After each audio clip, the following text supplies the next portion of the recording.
Let's talk about Amazon, the company that delivers everything from TVs to cat food, sometimes in the same box. It started in a Seattle garage and grew into a global behemoth, with sprawling US headquarters in Seattle and Arlington. These aren't just offices, they're economic engines creating jobs for everyone from engineers to local baristas. Amazon's identity is deeply American, woven into the story of modern commerce and innovation. But what if this icon decided to move its headquarters abroad? The shockwaves would reach far beyond Seattle's skyline.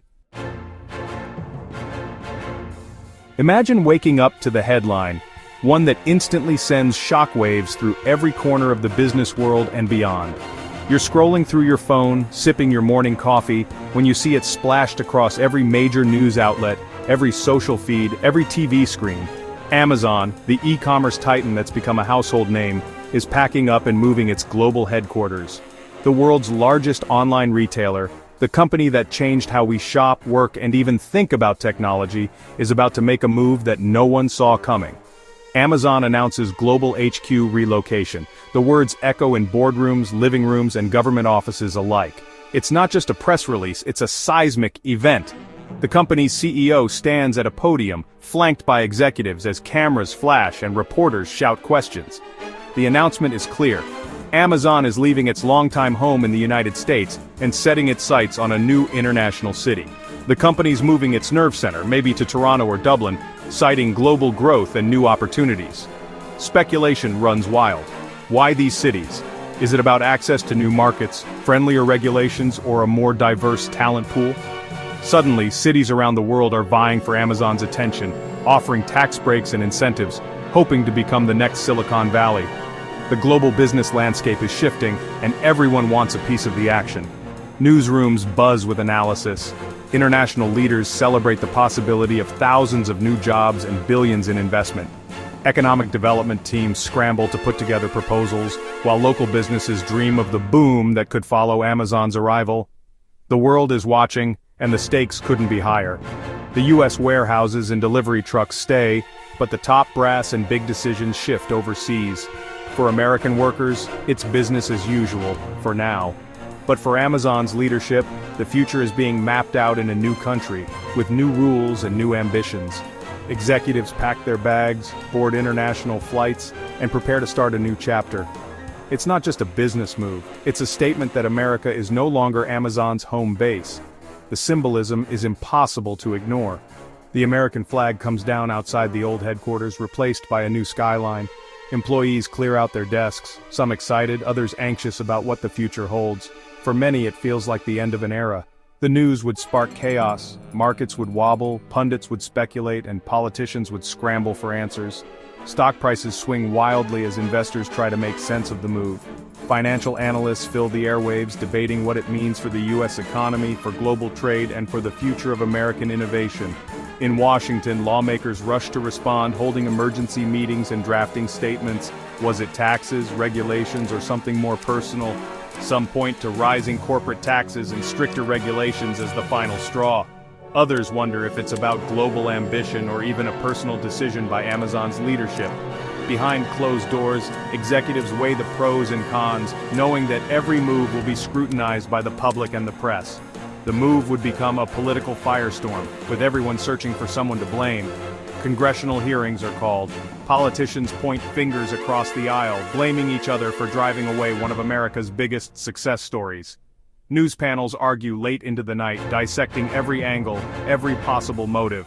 And you can bet one former president would have plenty to say.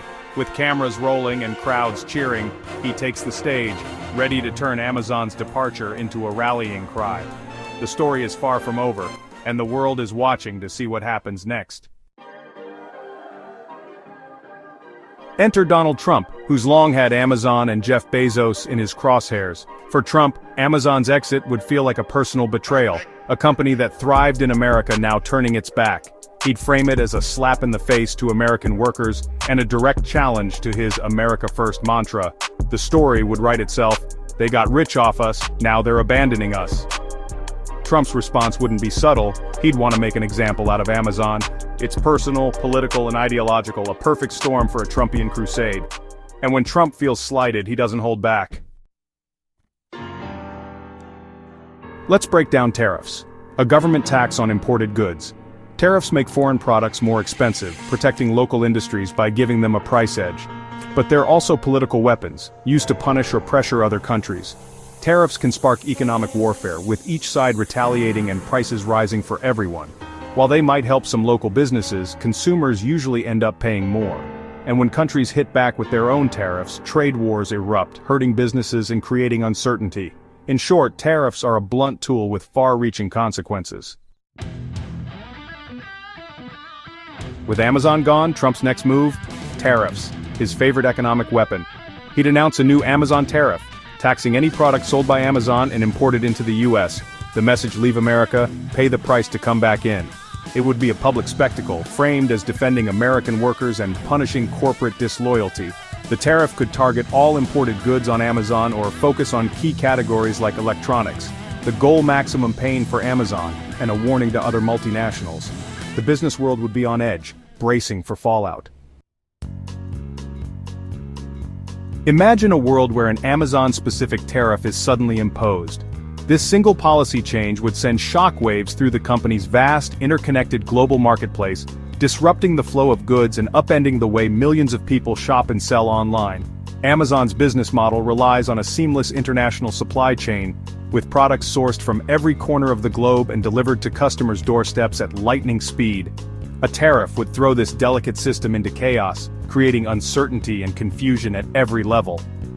For the millions of third-party sellers who depend on Amazon to reach customers, the impact would be immediate and severe. Many of these sellers are small businesses, both in the US and abroad, who already operate on razor-thin margins. With tariffs driving up the cost of importing goods, their products would become significantly more expensive, making it nearly impossible to compete with domestic brands or larger retailers who can absorb the extra costs. Some sellers might be forced to raise prices, while others could be pushed out of the marketplace entirely. Amazon itself would face a logistical nightmare, scrambling to figure out who should shoulder the burden of these new tariffs. Should Amazon absorb the costs, risking a hit to its own profits? Should sellers be forced to pay, even if it means losing their livelihoods? Or will the extra expense be passed on to US consumers who may balk at higher prices for everyday items? The answer isn't clear, and the uncertainty could paralyze decision-making across the company's vast network.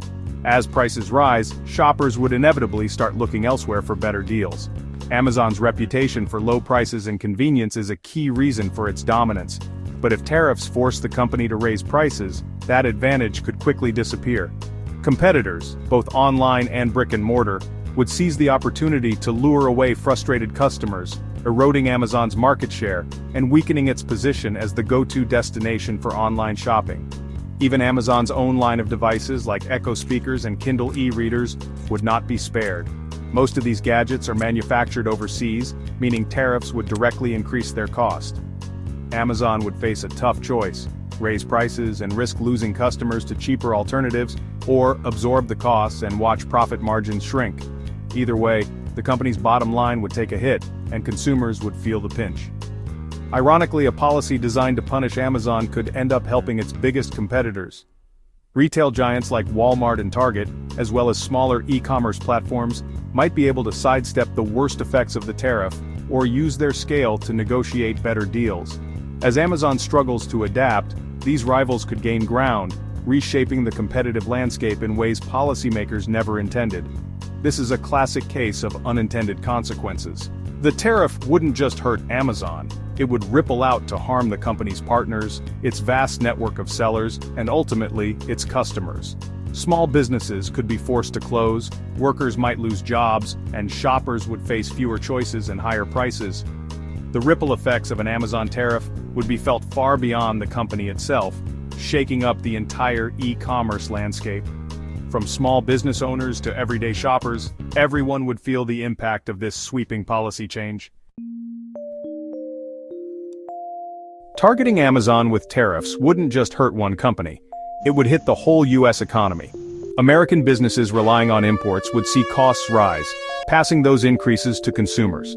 Prices for cars, clothes, and furniture would climb, fueling inflation. Companies might cut jobs or halt expansion, hurting the very workers tariffs were meant to protect. Other countries would retaliate, slapping tariffs on American exports and squeezing farmers and manufacturers. the stock market could tumble, and economic growth would stall. A move meant to make a political point could trigger a recession. In a global economy, no action happens in isolation. We've seen this play out before. Trade wars rarely end well. Trump's tariffs on China led to higher costs for U.S. businesses and consumers, with little gain in manufacturing jobs. Retaliatory tariffs hurt American farmers, forcing government bailouts. History offers more warnings. The 1930 Smoot-Hawley tariff deepened the Great Depression by choking global trade. Protectionist policies often backfire, causing more pain than progress. Trade is a two-way street. Barriers invite retaliation and chaos. The lesson: trade wars are easy to start, but nearly impossible to win. Our Amazon scenario is fictional, but the themes it explores are deeply rooted in reality. The story may be imagined, but the forces at play, corporate ambition, political maneuvering, and the delicate balance of global economics, are all too real. Every day, behind the scenes, companies and governments engage in a high-stakes dance, each move rippling out to affect millions of lives. This scenario highlights how decisions made in boardrooms and government offices can reshape not just economies but the very fabric of our daily existence. When powerful interests collide, the consequences are rarely contained. They spill over into the streets, into our homes, and onto our grocery bills. The ambitions of a few can set off waves that touch everyone, from the executive suite to the checkout line. Tariffs, for example, are often introduced with the promise of protection, shielding local industries, preserving jobs, and asserting national strength. But in practice, these measures can backfire, causing widespread disruption. Prices rise, supply chains falter, and ordinary people find themselves caught in the crossfire. What starts as a policy on paper can quickly become a protest in the streets, as frustration mounts and the global backlash intensifies. In this tangled web, there are no simple heroes or villains. Every decision is layered with complexity, and every action has unintended consequences. A handshake meant to seal a deal can just as easily spark a conflict. Heated debates in Congress or in the boardroom reflect the high stakes and the uncertainty that define our interconnected world. When a company seeks a better deal, perhaps by moving operations or negotiating new terms, it can be seen as a betrayal by some, even as a necessary step by others. Meanwhile, political retaliation, intended to punish or protect, often ends up hurting the very people it claims to defend. Workers worry about their jobs, consumers worry about prices, and trust in institutions erodes. In our globalized world, every action triggers a chain reaction. A single policy change or business decision can set off a cascade of effects, like dominoes falling one after another across continents and industries. Stock markets react, currencies fluctuate, and the world holds its breath, waiting to see where the next impact will land. The Amazon saga, though fictional, serves as a powerful cautionary tale. It warns us of the risks that come with mixing politics, business, and nationalism. When these forces collide, the results can be unpredictable and far-reaching, affecting everything from the packages on our doorsteps to the headlines in our morning papers. Ultimately, the ongoing chess game between CEOs and politicians shapes the reality we all live in. Each decision, each tariff, each price tag is a move on a board where the stakes are nothing less than our shared future. In this game, every piece matters, and every move counts.